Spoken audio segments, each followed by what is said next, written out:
जी sir. तो आपको भी पता है। और मैंने इन्हें भी मुद्दा बताया तो इनके साथ एक सर और थे, उन्होंने मुझे कहा मैडम आप बैठ जाइए, आपको यहाँ जितना हो जहाँ हो पाएगा आपको टाइम दिलाया जाएगा। मैंने क्या जी सर, जी सर, मैं थोड़ा परेशान चल रही हूँ, मुझे ध्यान नहीं है। तो ये भी थे वहाँ, और उसके ठीक थोड़ी बात जैसे ही आप उठे, मैं नजदीक आ रही तो चलो वो जो वहाँ की भी सारी इन्फॉर्मेशन संदीप सर के पास थी कि ये हॉस्पिटल यहाँ आ गई है।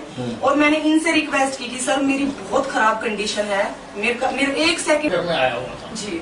मैं तो देखा नहीं किसी को कुछ कोई आया नहीं आया, ये मुझे बाद में पता लगा कि आप थे।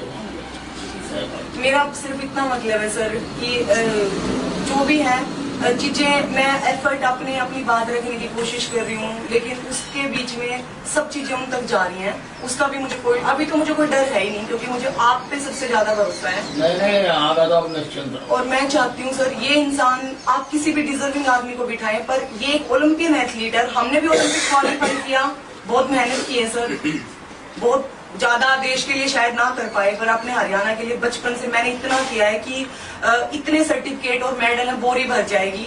लेकिन सर अगर मोदी सरकार आपके होते हुए अगर ऐसे जानवर जो बैठे हैं, मेरे को कुछ नहीं चाहिए, मुझे सिर्फ ये चाहिए, इसने मेरी मर्जी के खिलाफ जो मेरे साथ चीजें करने की कोशिश की बार बार, जो मेरा मेंटली और फिजिकली, वो चीज चाहिए सर मुझे, इसको इसकी सजा मिलनी चाहिए, चाहे उसके लिए जो मर्जी हो जाए, मैं हर कीमत दूंगी। क्योंकि अब तो मैं खड़ी हो गई हूँ अपने साथ, जो ये धमकियां दिलवा रहा है, पैसे से चीजें करवा रहा है, और पॉलिटिकली मेरा कोई लेना देना नहीं है सर। मैं खुद बोल रही हूँ, ये चीजें छोटी सी थी क्योंकि मेरे फादर ने हमेशा इंस्पायर किया है, वो एक मामूली से प्रिंसिपल रिटायर हुए हैं जज्जर डिस्ट्रिक्ट से, और बचपन से ही जैसे एपीजे अब्दुल कलाम है, उन्होंने ऐसी शिक्षा दी है हमें कि बेटा गलत चीज के लिए कभी नहीं झुकोगे। चाहे सब बोल रहे हैं अभी तुम सोच लो अनिल विज के पास जा रहे हो, करियर की लग जाएगी, सर मेरे को दिक्कत ही नहीं है, जो मर्जी हो जाए।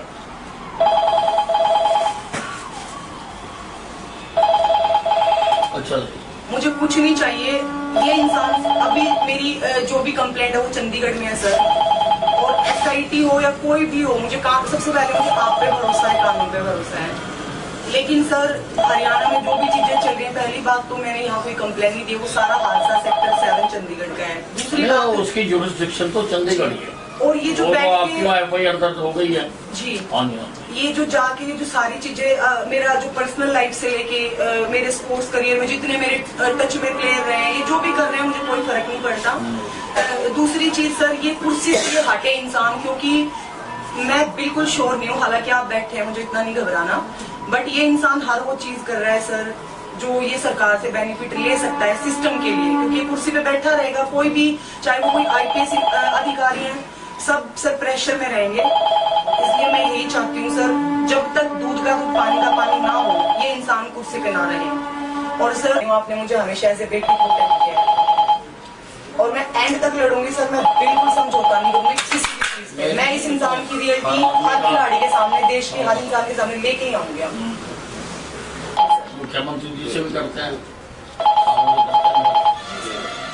और मुझे किसी प्रकार से सिस्टम से कहीं किसी चीज से सर मेरा कोई लेना देना नहीं है। जो चीजें जहाँ हो रही हैं, बस मुझे मेरे लिए जस्टिस चाहिए। और ये खिलाड़ी होके इसने ये किया है ना सर, शायद कोई और इंसान होता तो शायद मैं एक प्लेयर होके इसने जो चीजें की है ना सर, क्योंकि वहां लेवल जाने के लिए मैं 30 साल की हो गई सर, मैं 14 साल से खेलना शुरू किया था, मतलब मैंने पूरी जिंदगी दे दी स्पोर्ट्स को। तो सर एक डिजर्विंग आदमी कुर्सी पे नहीं है। जी sir, thank you so much sir. उनकी सारी बात ध्यानपूर्वक सुनिए, मैं मंत्री जी से भी बात करूंगा और मुख्यमंत्री जी से भी बात करेंगे, और बिल्कुल इंसाफ करेंगे इस मामले में। अभी सब इस्तीफे की भी मांग कर रही है वो। हाँ, सारी बात मैंने शुरू से सुनी है, हर बात को मैंने ध्यानपूर्वक सुना है, और हमारा काम है सबको इंसाफ दिलाना। सर मंत्री जी को काफ़ी पहले से, जब से ये खेल मंत्री थे तब से इनसे काफ़ी उम्मीदें रही हैं हमेशा, और इन्होंने हमेशा हेल्प किया है। एज ए बेटी आते ही बस तुरंत मुद्दा सुना, और हमेशा ही इन्होंने हमेशा मदद की है। और आज भी मुझे पूरा विश्वास था ये डेफिनेटली ये मेरी बात सुनेंगे, टाइम देंगे, और जो भी हक की बात है, न्याय की बात है, ये उसके पक्ष में जरूर मदद करेंगे, और इन्होंने वही किया। और मुझे जी मैम क्या है पूरा मामला, थोड़ा बताएंगे आप हमारे दर्शकों?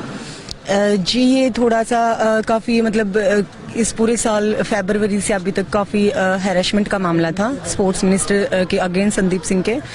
तो काफ़ी बार उन्हें मना किया, प्यार से चीज़ें मना की, बट उनकी वो हरकतें लगातार चल रही थी, बंद होने का नाम ही नहीं ले रही थी। तो एक होता है ना कि इंसान कब तक चुप रहेगा, है ना। आप जितना अवॉइड करोगे लेकिन एक टाइम ऐसा आता है कि आपको आवाज़ उठानी पड़ेगी। तो उन्होंने मुझे हर हिसाब से ऑफिशियली, मेंटली, फिजिकली हर तरीके से उन्होंने मुझे हैरास किया है। तो एक एंड होता है हर चीज़ का, जो मेरा हो चुका था अभी। जी मंत्री जी ने क्या अब कहा आपको, और क्या आपको लगता है कि कार्रवाई होगी? मुझे पूरा विश्वास है, उनके खिलाफ पर्चा दाखिल हो चुका है। मैंने अभी मुझे यहीं से पता चला है, और पूरी कार्रवाई होगी, क्योंकि मुझे अपने देश के सिस्टम पे, कानून पे, हमारी सरकार पे, हमारे सब मीडिया भाइयों पे, पूरी आम जनता पे पूरा भरोसा है। बिल्कुल। विपक्ष इनके इस्तीफे की मांग कर रहा, तो आप क्या मांग रहे हैं? देखिए, मैं इसमें कोई भी पॉलिटिकल मुद्दे पे बात नहीं कर रही हूँ, क्योंकि हम लोग खिलाड़ी रहे हैं, हमने सारी उम्र हमेशा सिर्फ ग्राउंड को दी है। तो लेकिन ये जब तक इस कुर्सी पे बैठे रहेंगे तो सिंपल सी बात है, इसमें मतलब जो भी इन्वेस्टिगेशन होएगी उसमें प्रॉब्लम्स आएंगी। तो ये मेरी खुद की भी राय है कि जब तक ये इस्तीफा नहीं देंगे, किसी भी इन्वेस्टिगेशन का पार्ट मैं खुद भी नहीं बनूंगी। इस्तीफे की मांग कर जी बिल्कुल, इनको इस्तीफा, और साथ ही जो इन्होंने मेरे साथ किया है उसकी कड़ी से कड़ी सजा मिले। और ये इंसान सबको पता चलना चाहिए कि एक आप ओलंपिक लेवल पे खेल के और आप एक दूसरे नेशनल टीम के, इंडियन टीम के एथलीट के साथ आप ऐसे दुर्व्यवहार कैसे कर सकते हैं। जी बिल्कुल, इनको कड़ी से कड़ी सजा मिलनी चाहिए, और मैं उस चीज पे पूरा स्टैंड लूंगी, और आखिरी दम तक मैं इस चीज पे लड़ाई करूंगी। जी सर, ये देखिए सबकी अपनी पर्सनल चॉइस है, बट जो चीज मेरे साथ हुई, ये अगर उनके साथ हुई होती या उनसे रिलेटेड किसी के साथ हुई होती तो उन्हें समझ में आता, जरूर आता। लेकिन आज वो मेरा दर्द देख नहीं पा रहे हैं। लेकिन धीरे धीरे मुझे पूरा भरोसा है, जैसे जैसे टाइम जाएगा, क्योंकि देखो छोटी मोटी खिचर पिचर चीजें हो जाती हैं, क्योंकि हमेशा टाइम सर्कमस्टेंस कब किस टाइम कैसे होते हैं ये कोई नहीं जानता। बट डजंट मीन कि छोटी मोटी नोक जोक हर किसी की, एक नॉर्मल आदमी से लेके खिलाड़ियों के बीच चलती है, पर डजंट मीन कि आप किसी को अलाउ कर रहे हो कि ये रेप अटेम्प्ट करो तो उसमें आप किसी का फिजिकली शोषण करो, उसको मेंटली उसको हैरेस करो, तो वो सही है। तो उन्हें भी टाइम पे, जैसे ही थोड़ा टाइम मिलेगा उन्हें, वो भी विश्वास करेंगे। तो मैंने कहा कि सवाल आपसे, मैं खुद एक प्लेयर हूँ, तो सोचिए मेरे में कितना पेशेंस लेवल होएगा कि मैंने फरवरी से अभी तक इस इंसान की इतनी घटिया हरकतें, मैंने सर स्पोर्ट्स इन सब चीजों के माहौल में खराब ना हो और लोग स्पोर्ट्स के लिए गलत राय ना बनाए, इसलिए मैंने पूरा कोशिश की कि मैं इस चीज के ऊपर, मतलब इसको मैं अवॉइड करूं।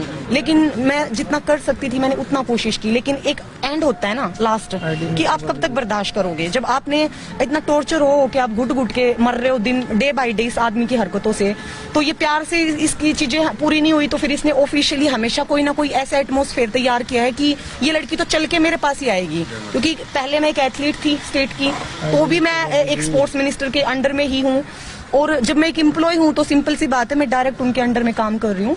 तो इन्होंने हर वो चीज की, ये बाज नहीं आए अपनी हरकतों से।